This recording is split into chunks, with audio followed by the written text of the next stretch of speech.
Chapter 3. Is opportunity monopolized? No man is kept poor because opportunity has been taken away from him, because other people have monopolized the wealth and have put a fence around it.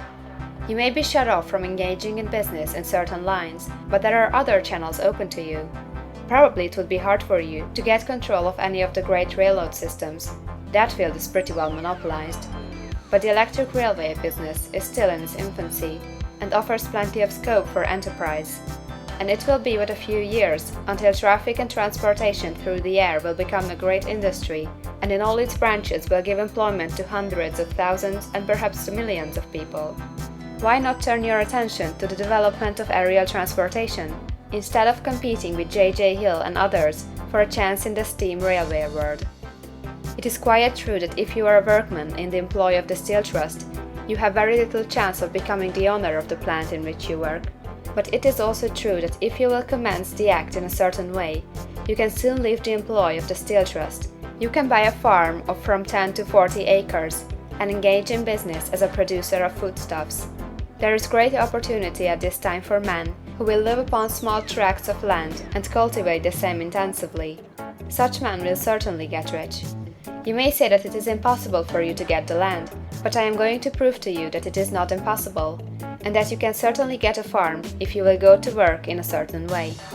At different periods, the tide of opportunity sets in different directions, according to the needs of the whole, and the particular state of social evolution which has been reached. At present, in America, it is setting toward agriculture and the allied industries and professions. Today, opportunity is open before the factory worker in his line.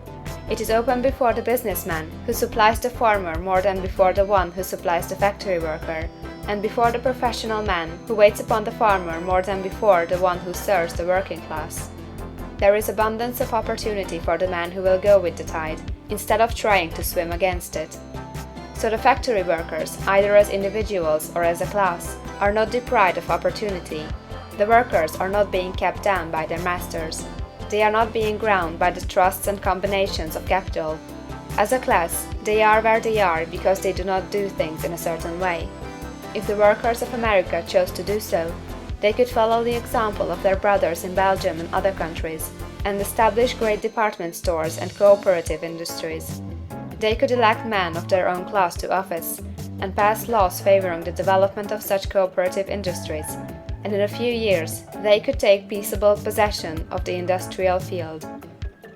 The working class may become the master class whenever they will begin to do things in a certain way. The law of wealth is the same for them as it is for all others.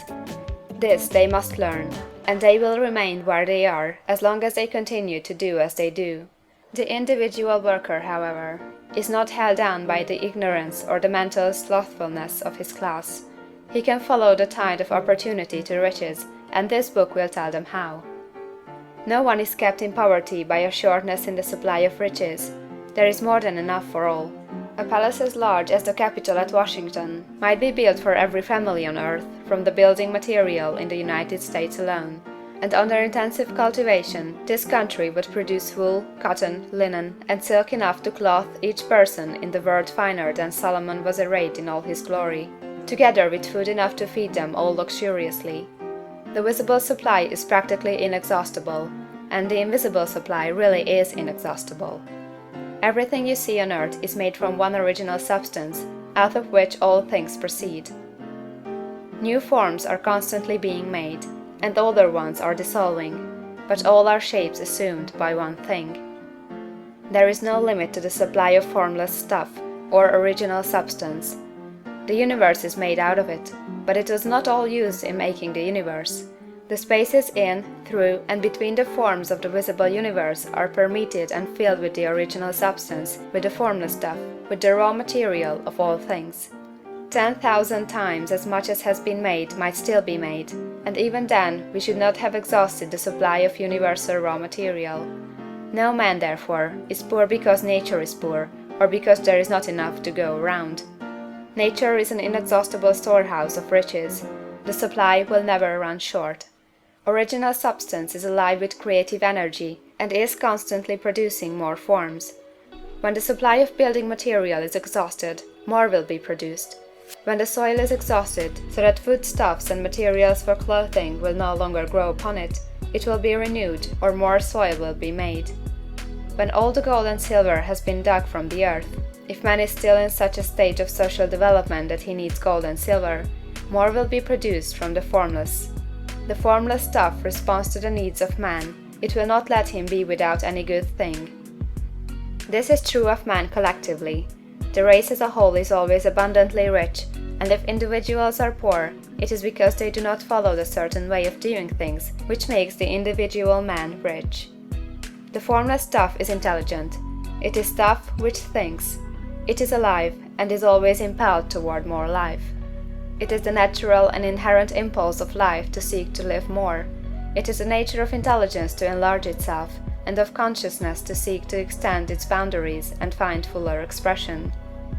The universe of forms has been made by formless living substance, throwing itself into form in order to express itself more fully. The universe is a great living presence, always moving inherently toward more life and fuller functioning. Nature is formed for the advancement of life. Its impelling motive is the increase of life. For this cause, everything which can possibly minister to life is bountifully provided. There can be no lack unless God is to contradict himself and nullify his own works. You are not kept poor by lack in the supply of riches. It is a fact that I shall demonstrate a little farther on, that even the resources of the formless supply are at the command of the man or woman who will act and think in a certain way. End of chapter 3.